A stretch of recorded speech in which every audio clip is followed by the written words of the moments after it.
નમસ્કાર મિત્રો, હું અનિલ બદ્રકિયા મારી યુટ્યુબ ચેનલમાં આપનું સ્વાગત કરું છું। આ વિડીયોમાં હું તમને સ્પેશિયલ કચ્છ શિક્ષકની ભરતી બાબત જે નવા સમાચાર આવ્યા છે તેના વિશેની સંપૂર્ણ માહિતી આપીશ, તો વિડીયો અંત સુધી જોશો। અને હા, વિડીયો ગમે તો વિડીયોમાં લાઇક અને કમેન્ટ જરૂરથી કરજો, તેમજ જો ચેનલમાં નવા હોય તો ચેનલને સબસ્ક્રાઈબ કરી બેલ આઇકન જરૂરથી દબાવી દેજો। તો ચાલો વિડીયોની શરૂઆત કરીએ।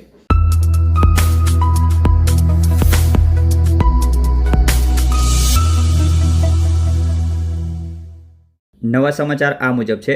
રાજ્યના ટેટ પાસ ઉમેદવારોમાંથી કચ્છમાં વિદ્યા સહાયકની ખાસ ભરતી માટે સ્થાનિક માત્ર 1512 ફોર્મ ભરાયા છે। આ સમાચારને વિગતે જોઈએ। કચ્છ જિલ્લામાં વિદ્યા સહાયકની સ્પેશિયલ ભરતી અંતર્ગત ધોરણ 1 થી 5 માટે 2500 અને ધોરણ 6 થી 8 માટે 1600 મળી 4100 ટેટ પાસ ઉમેદવારો પાસેથી અરજીઓ મંગાવાઈ, તેમાં કચ્છના માત્ર 1512 ફોર્મ આવ્યા હોવાનું કચ્છ જિલ્લા પ્રાથમિક શિક્ષણ વિભાગે જણાવ્યું હતું।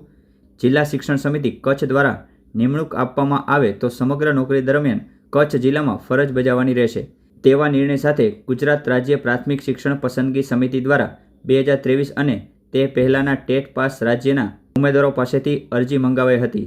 33 જિલ્લાના સ્વીકાર કેન્દ્ર ખાતે તારીખ 21/5ના ઓનલાઈન અરજી કરી હોય તે અરજી પત્રક જમા કરાવવાના હતા।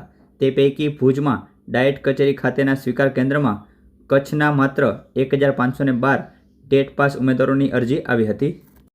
કચ્છમાં 4100 જગ્યા માટે સ્થાનિક ટેટ પાસ ઉમેદવારોની માત્ર 1512 જ અરજી પત્રક જમા થતાં સ્થાનિક ભરતી માટેની માંગ કરનારાની માંગ કઈ રીતે સંતોષાશે તેવા સવાલો શિક્ષણ વર્તુળોમાં ઉઠ્યા છે।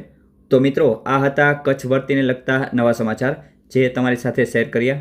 આશા છે કે આ વિડીયોમાં જે પણ માહિતી આપી તે તમને ઉપયોગી થશે। ફરી મળીશું કોઈ નવી અપડેટ સાથે। જય હિન્દ, જય ભારત।